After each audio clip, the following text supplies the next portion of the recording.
So I've been using the Hexgears X1 keyboard for over a year now, and in this video I wanted to share my feedback. Right off the bat, I'm gonna tell you I have no idea how long the battery lasts because my computer does not have a Bluetooth connection.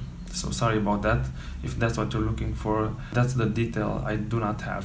When I first unboxed this, I would have expected a white cable, given the fact that I got the white version. For me, that made a lot more sense. But given the price of this keyboard, they could have made a better cable. It's also rather short, I would say, if you're using a standing desk or something like that. That's something to consider. Speaking of the price, it did cost a lot of money to bring this in Romania, and it shipped with this pretty useless bag.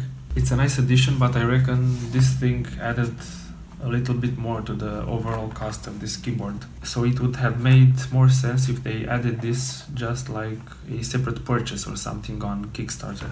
So we have the little feet. I never use those. The build quality, I would say, pretty good. It's my first mechanical keyboard, so I'm not an expert, but it does feel like a premium keyboard. It has a nice finish to it. It kind of creaks, but you're never gonna use it like this unless you're demanded. The keys itself have a very nice, the feel of the keys is very soft, very smooth rather, very nice to the touch. The whole keyboard is like that. It's very nice to look at, very nice to touch. Very minimalist, very symmetrical. Actually, that's one of the reasons I bought this keyboard. The fact that the number row is perfectly almost perfectly aligned with the F1, F2 and so on row.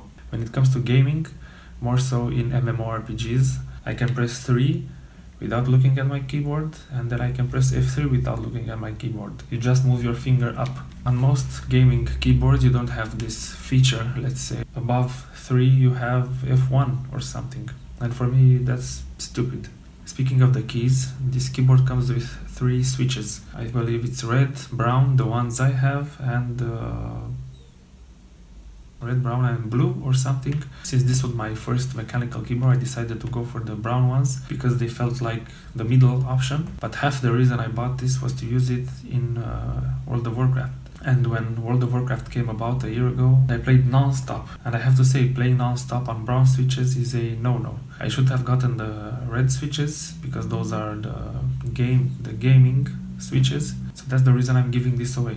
Not because it's a bad keyboard, but because I have the wrong switches. My fingers hurt a lot when I play a lot, so I bought a new keyboard with the lightest switches I could find. One other thing I want to mention about the actual keys and how they are positioned on the board. They are rather close together, and the fact that they are very straight, they don't have that curve, like regular keys have. Sometimes this makes it hard to know where your fingers are at. So let's say I'm playing and I'm going for a far away, let's say key like P. So I found myself sometimes actually having to reposition my hand so I can find the WASD position.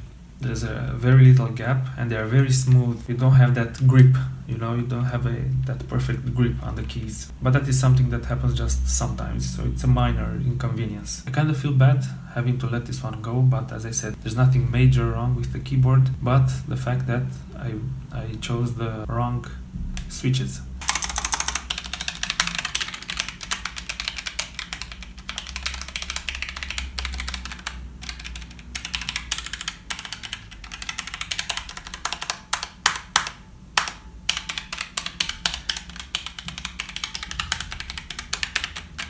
One of the other aspects of this keyboard that really sold me into buying it is the RGB. It looks amazing, as you can see on the B-roll. It really helps to have that green light when you're using it at night. So yeah, those are my impressions for this Hexgears X1 keyboard. As I said, I've been using it for a year. It's a great keyboard. It's too bad I bought the wrong switches, but hopefully the next keyboard I will have is just as good as this one, maybe even better.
So I